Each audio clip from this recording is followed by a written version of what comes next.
बनवले बा सूरज चांद, रच के सजवले बा सकल जहान। के बनवले बा सूरज चांद, रच के सजवले बा सकल जहान। तलेल सतगुरु से ज्ञान पैब असली भगवान। लेल सतगुरु से ज्ञान पैब असली भगवान।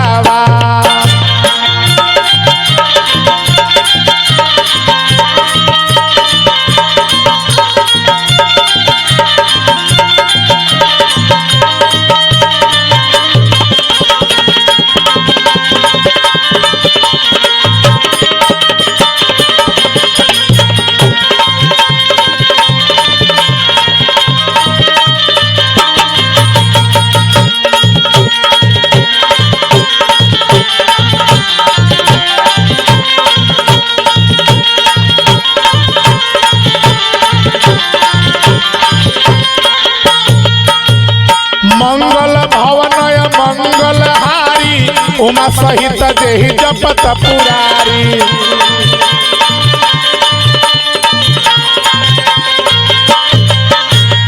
निरंकारी है ज्योति तुम्हारी, तीनों लोक फैली उजियारी।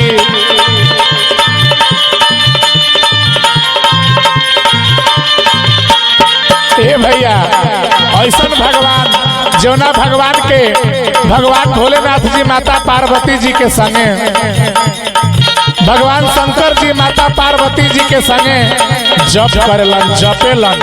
उमा सहित जेहि जपत पुरारी। कैसे?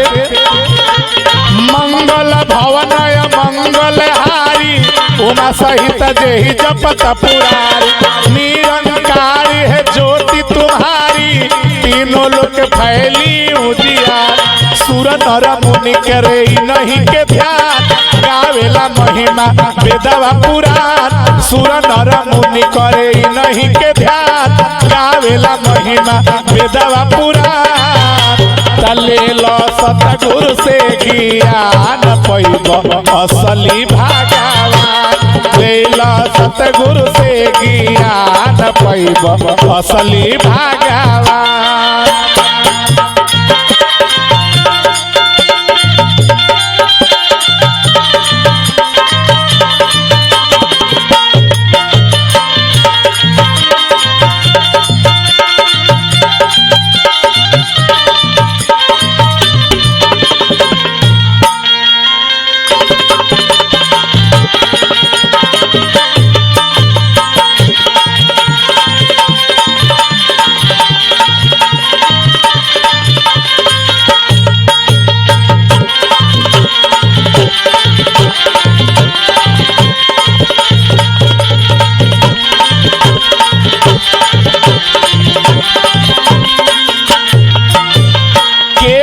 भेजले कहाँ से अइला, माया के नगरिया में आई के भूलैला।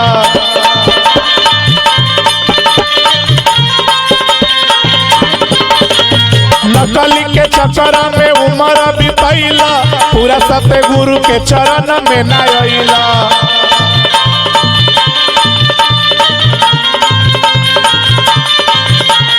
के बाटे भेजले कहाँ से अइला, माया के नगरिया में आई के भूलैला। नकली के चक्कर में उमर बितैला, पूरा सतगुरु के चरण में न अइला। हरि भजन कर हरि पहचान, हरि भजन कर हरि पहचान। तलेल सतगुरु से ज्ञान पैब असली भगवान। लेल सतगुरु से ज्ञान पैब असली भगवान। मनई के सेवा जग में महान, के बनवले बा सूरज चांद। तलेल सतगुरु से ज्ञान पैब असली भगवान। लेल सतगुरु से ज्ञान